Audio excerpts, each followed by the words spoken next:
një koment. Unë personalisht i kërkoj falje bashkë me tifozët, të gjithë më thënë nënave, të gjithë motrave apo prindë që kanë parë dhe kanë ndjekur të më thonë këtë ndeshje nëpërmjet televizionit. I kërkoj falje të më thonë nënës time që e shqetësova, po pa dashje.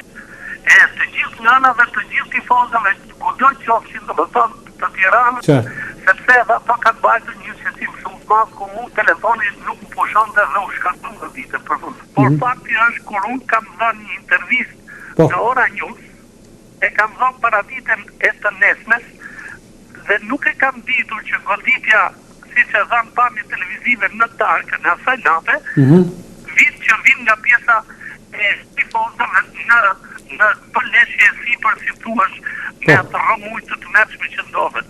Dhe për këtë unë i kërkoj fakt, nuk jam absolutisht dakord me venimin që ju është ekipit të Shkodrës, tifozërisë të Shkodrës, sepse tifozëria e Shkodrës gjithmonë historikisht ka qenë e tifozëri dhe vazhdon për mua tjetër. Ka qenë kjo falja publike që ka kërkuar donatori i Tiranës Refik Halili në emisionin sportiv Star Sport. Ka qenë një prononcim ekskluziv i Halilit për Star Plus, i cili ka sjellë dhe reagime pozitive nga të ftuarit e tjerë në studio si Qashif Hoxha, drejtori i Akademisë së Vllaznisë dhe Ndriçim Shtubinës. Megjithatë, për këtë ka folur live edhe Jusufi Sufi, i cili ka premtuar se në qoftë se Halili ka qenë i vërtet, ai do të realizojë dhe pajtimin e dy ekipeve. Në vjen mirë që punita fjalë edhe Shoj që pak vonë, por zoti Halili e pas kuptu sepse fajin e pas ka pas komplet ai, edhe i ka lullë tana mediat e Shqipënisë që tu e djerë fajtor Shkodrën, tifozat edhe Vllaznin. Me vjen keq me thonë,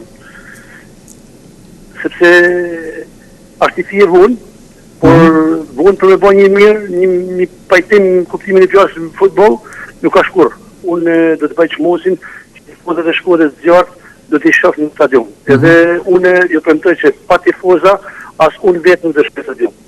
Përveç këtyre dy lidhjeve në Star Sport, kanë patur edhe opinionin e tyre gazetari i mirënjohur Fatmir Mneri dhe gazetari shkodran që jeton në Korçë, Tonin Froku, që kanë folur për fenomenin e ndodhur në Shkodër. Ndërkohë, që i ftuar në studio, përveç Hoxhës dhe Stubinës, ka qenë edhe përgjegjësi teknik i Akademisë së Vllaznisë, Alban Hasani. Star Sport, në javën e tij të dytë të transmetimit, ka arritur të sjellë dhe një reagim pendese të donatorit të Tiranës, e sigurisht duke marrë vëmendjen e të gjithë opinionit sportiv në Shkodër. Çdo të hënë në orën 21:00 do të vinë të tjera surpriza, deklarata ekskluzive në Star Plus.